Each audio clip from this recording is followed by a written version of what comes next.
जय हिंद दोस्तों। कैसा हो अगर आपको पता चल जाए कि आपकी असफलताओं के लिए जिम्मेदार कौन है?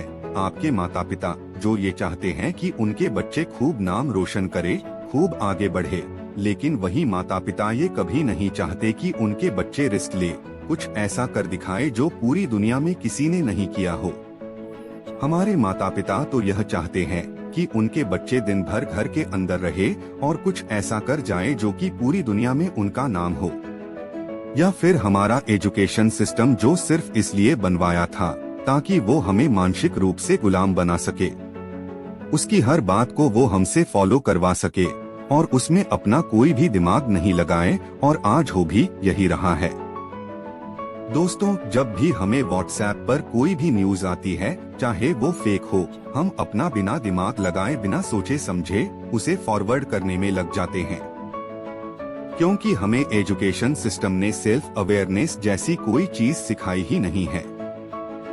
हमारा एजुकेशन सिस्टम तो हमें इतिहास रटना सिखाता है, ना कि इतिहास रचना, और ये सबसे बड़ी दुख की बात है। चलिए मान लेते हैं कि ये सब आपके असफलता के लिए जिम्मेदार है, लेकिन कई सालों से इन्हें जिम्मेदार ठहराने के बाद भी क्या आप सफल हो पाए? 10 से लेकर 30 साल तक युवा ऐसे कौन से गलतियां कर रहा है जिसके कारण भारत की आजादी 72 साल बाद भी हमारा युवा सफल नहीं हो पा रहा है? जब तक आप अपनी कमियों को नहीं पहचानेंगे और उन्हें नहीं सुधारेंगे, तब तक आप जीवन में आगे नहीं बढ़ सकते। पहली चीज जो आपके जीवन को बर्बाद कर रही है। आज कोई भी इंसान अपनी पत्नी, अपने बच्चों, अपने माता पिता से भी ज्यादा समय अपने फोन के साथ गुजारता है। चाहे काम हो या ना हो, वो दिन भर अपने फोन को देखता रहता है। हर इंसान के फोन में 5 से 6 ऐसे एप्लीकेशन होते हैं जिनमें वो दिन भर लगा होता है। कुछ देर बाद वो उन्हें खोलता रहता है, फिर बंद करता है। उसे ये बात बहुत अच्छे से पता है कि इससे उसका बहुत सारा समय बर्बाद हो रहा है, लेकिन उसके बाद भी वो ये करता रहता है। दूसरा सबसे बड़ा कारण है कि आज के युवाओं का रिलेशनशिप जो साल में मौसम की तरह कई बार बदलता है। पहले ये परेशान रहते हैं कि हमारे जिंदगी में कोई है नहीं, जब कोई आ जाता है तब परेशान रहते हैं कि ये आया क्यों, और जब वो उसे छोड़कर चला जाता है तो फिर परेशान रहते हैं कि इसने हमें धोखा दिया। और इसी धोखे से उभरने के लिए वो अपने जीवन के कई सारे साल को बर्बाद कर देता है। बाबू जान सोना करने के चक्कर में वो ये भूल जाते हैं कि उनके जिंदगी में इससे भी ज्यादा कुछ महत्वपूर्ण है। पहले वो एक दूसरे से वादा करते हैं कि एक दूसरे के साथ रहेंगे, लेकिन फिर वो दोनों एक दूसरे के साथ रहते हैं और ना ही ये समय उनके साथ रहता है। तीसरा सबसे महत्वपूर्ण कारण है कि हमारी सोच में इनोवेशन का ना होना। आज हम भारतीय बहुत ही फक्र के साथ कहते हैं कि हमारे सुंदर पिचाई गूगल के सीईओ है, सत्य नडेला माइक्रोसॉफ्ट के सीईओ हैं, इंदिरा नोई पेप्सी के सीईओ हैं, और ऐसे बहुत सारे भारतीय विदेशी कंपनियों के लिए बहुत अच्छा कर रहे हैं। लेकिन आज हमें और हमारे देश को इस बात की जरूरत है कि हम ऐसी कंपनियों में नौकरी करने की बजाय ऐसी कंपनियां खुद खड़ी करें। लेकिन हमारे देश में तो उल्टा ही हो रहा है।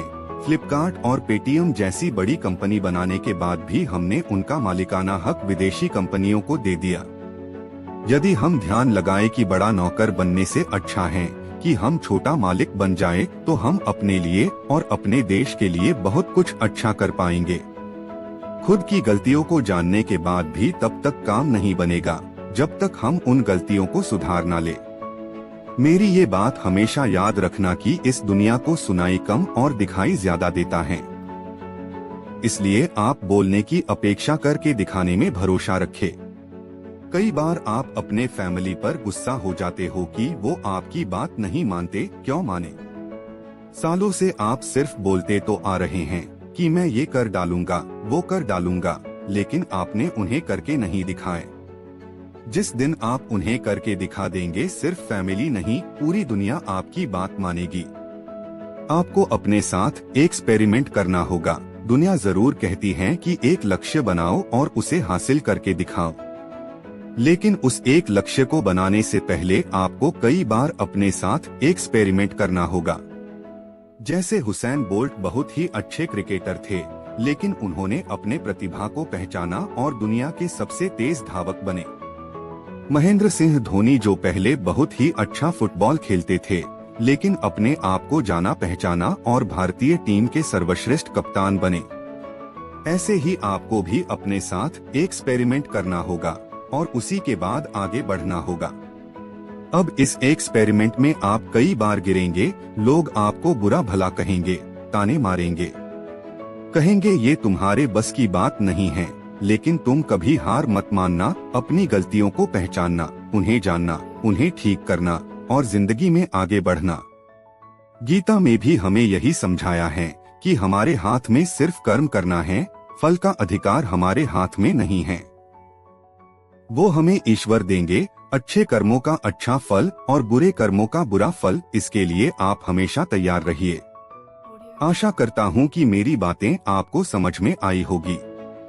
पूरी वीडियो देखने के लिए आपका प्रेम पूर्वक धन्यवाद। वीडियो अच्छी लगे तो एक लाइक करना न भूले। ऐसी वीडियो सबसे पहले पाने के लिए चैनल को अभी सब्सक्राइब कर ले और अपना वैल्यूएबल कमेंट देना न भूले। मिलते हैं नई वीडियो में, तब तक के लिए जय हिंद।